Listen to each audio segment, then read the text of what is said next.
თუ ჩვენი ნება ღვთის ნებას არ შეერწყა, ღვთის ნებას, რომელსაც ისე უყვარვართ, რომლის წარმოდგენაც კი არ შეგვიძლია, რომელიც ჩვენს უნიკალურობას ყველაზე მეტად აფასებს და ჩვენი შინაგანი მდგომარეობა და ნიჭები და განსაკუთრებულობა ყველაზე მეტად იცის და უწყის და ყველაზე უკეთ იცის, თუ რა არის საჭირო მისათვის, რომ მარადმის სიცოცხლეში, მარადმის ცხოვრებაში მასთან დავკვიდდეთ და ღვთის მსგავსნი გავხდეთ, ყველაზე მეტად იცის რა მალეს, ამიტომაც უნდა ვეცადოთ, რომ ღვთის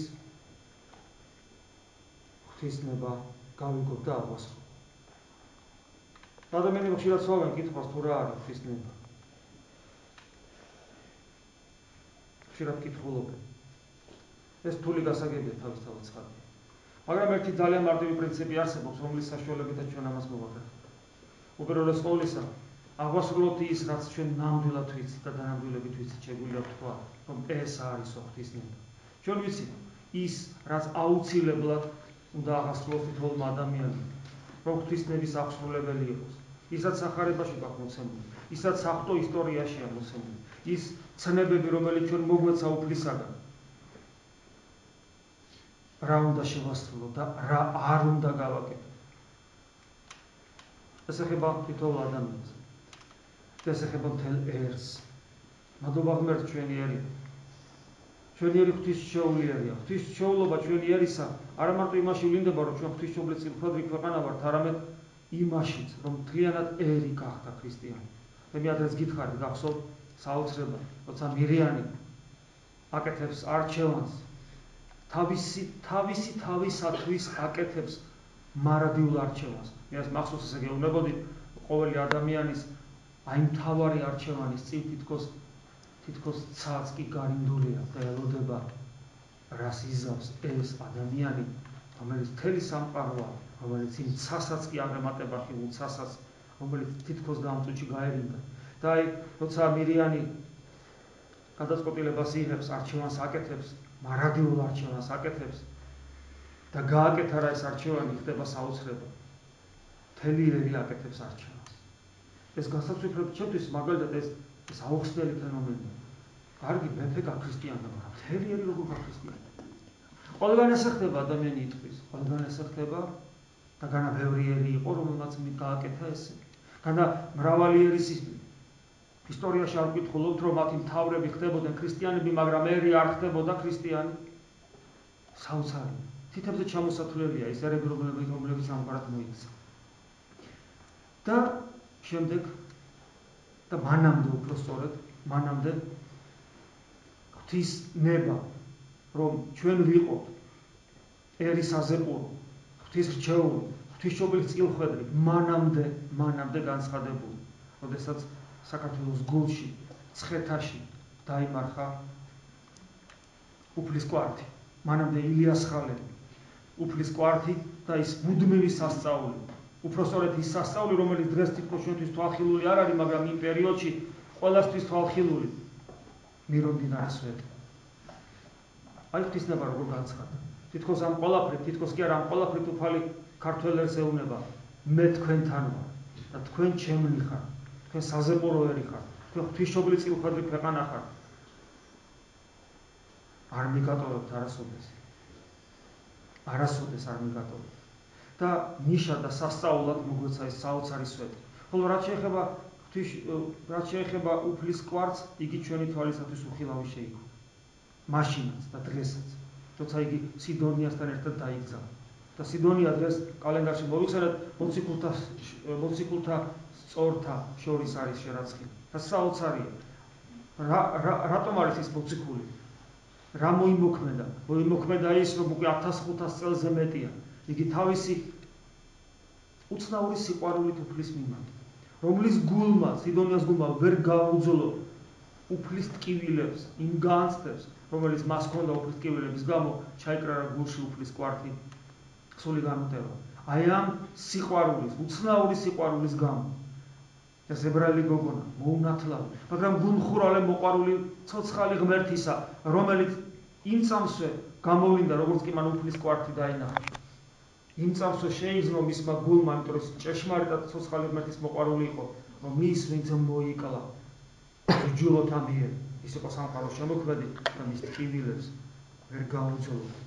უფლის ტკივილები ვერ იტვირთა მისმა გულმა და ამიტომ იგი გარდაიცვალა სიკვდილისაგან სიცოცხლეში. და აი ამ თავისი გულმხურვალე სიყვარულისა გამო, უფლისადმი სიყვარულის გამო იგი გახდა მოციქულთა სწორი, რომელიც თავისი ამ ქმედებით უკვე 1500 წელზე მეტია ქადაგებს საქართველოში. ხოლო ჩვენთვის ნება ღვთისა განცხადებული აი ამგვარად სასწაულებრივად დღესაც ცოცხალია.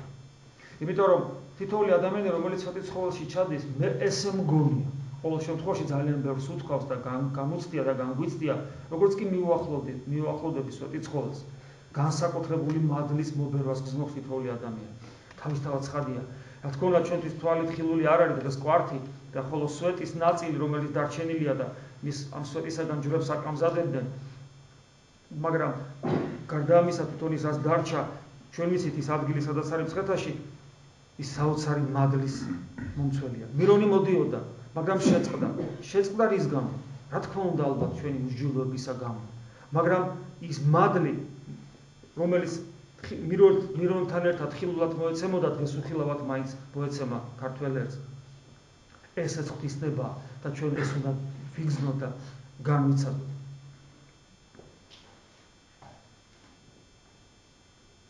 ღვთისნებაა ასევე ის, რომ დღეს ამოვიკითხეთ სამოციქულოში, რომ საჭიროა რომ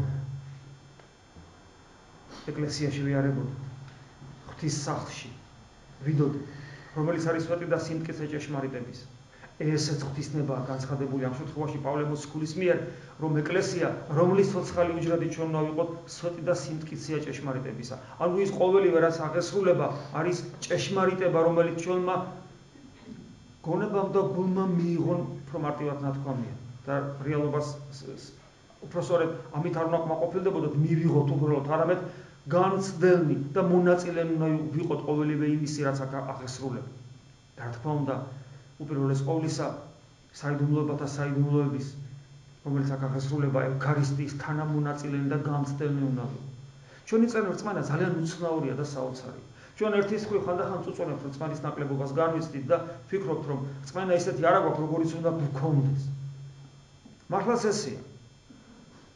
რწმენა მოსაპოვებელი გვაქვს, რწმენა პროცესია, ცოცხალი ორგანიზმია, რომელიც სულ უნდა ვითარდებოდეს და ჩვენი მხრიდან ძალიან დიდი ღვაწლია საჭირო, მაგრამ ყველაზე ძნელი სარწმუნო, ყველაზე რთულად გასაგები, ყველაზე ძნელად მისაღები სარწმუნოებრივი თვალსაზრისით, რაც არის ყველაზე რთული, ის ძალიან იოლად გვწამს. კერძოდ მე ვგულისხმობ ევქარისტიას. ჩემ თავზე ვიტყვი. მე ხო ვიცი რა რწმენის პატრონიცა ვარ. ჩემი რწმენა საერთოდ არც კი იწოდებ. მე რომ რწმენა მქონდეს, ჩემი სიტყვები მთები გადაადგილდებიან, მე ძალიან კარგად ვიცი რა რწმენაზეა საუბარი, რომელიც მე მაქვს. მაგრამ საოცრება, როგორც კი წირვას ვიწყებ, როგორც კი ევქარისტია დაიწყება, როგორც კი დადგება წამები პურისა და ღვინის, ხორცსა და სისხლის გარდასახვისა და ვაკვირდები ხოლმე ჩემ თავს. ვაკვირდები ჩემ თავს და ეს რწმენა ისე ძალუმად მოდის ჩემში, რომ ეს აღარ არის ჩვეულებრივი პური და ღვინო, არამედ ეს ხორცი და სისხლია და საოცარი კრძალვა მიჩნდება ამ ყველაფრის მიმართ, ჩემგან დამოუკიდებლად ზვავებით ისე შემოდის. საოცრებაა ეს და აი ყველაზე მეტად ამ დროს იგრძნობა, რომ რწმენა ნიჭია, რომელიც ღვთისაგან გულუხვად გვეძლება. რა საოცრებაა ეს. და თითოეული თქვენთაგანი ალბათ დამეთანხმებით, როცა თქვენ მოდიხართ ბარძიმთან ზიარებით, რა გრძალვა და შიშიკა, პასუხისმგებლობის განცდა. რა საოცრებაა ეს. აი ეს არის ის საოცრება, რომელსაც რწმენა ქვია, რომელიც საჩუქარია ღვთისა, მაგრამ ეს გვეძლება სასხოვნებლად ეს ერთი და მეორე იმისათვისაც, რომ ყველაფერ დანარჩენში, სხვაგან, სხვა დროს, სხვა საქმეში, სხვა აზრებში, სხვა ქმედებაში ჩვენი რწმენა ასეთივე ცოცხალი და ძლიერი იყოს. აქ ყველაზე ძნელი ღმერთისაგან გვეძლება, თუ რა გახდა, რომ მასზე ბევრად სუსტი და ნაკლები ის რაც ბევრად ნაკლებ ძალისხმევას მოითხოვს ჩვენგან, ჩვენი ძალისხმევით გავაცოცხლოთ და გავხდეთ ნამდვილი მორწმუნენი ყოველ წამს და ყოველთვის. რწმენა მოგვიყვანოთ ჩვენა, რწმენაა ის ძალა, რომელიც ჩვენ გვაძლევს შესაძლებლობას, რომ არ გვეძინოს, არამედ სიფხიზლეში ღმერთს ვადიდებდე და სიხა გვიხაროდეს და გვიხაროდეს, ვეზიარებოდე, ესეც წმენა. აი ღვთისმება გვწამდეს. და ის რაც ყველაზე ძნელია, საჩუქრად გვეძლევა, ასევე ის მადლი საქართველოს საჩუქრად მოეცა. ჩვენგან რა არის საჭირო? მცირეოდენი ძალის ყველა. თუნდაც აი დღევანდელი, როცა ჩვენ ღამე არ დავიძინა და მოვედი.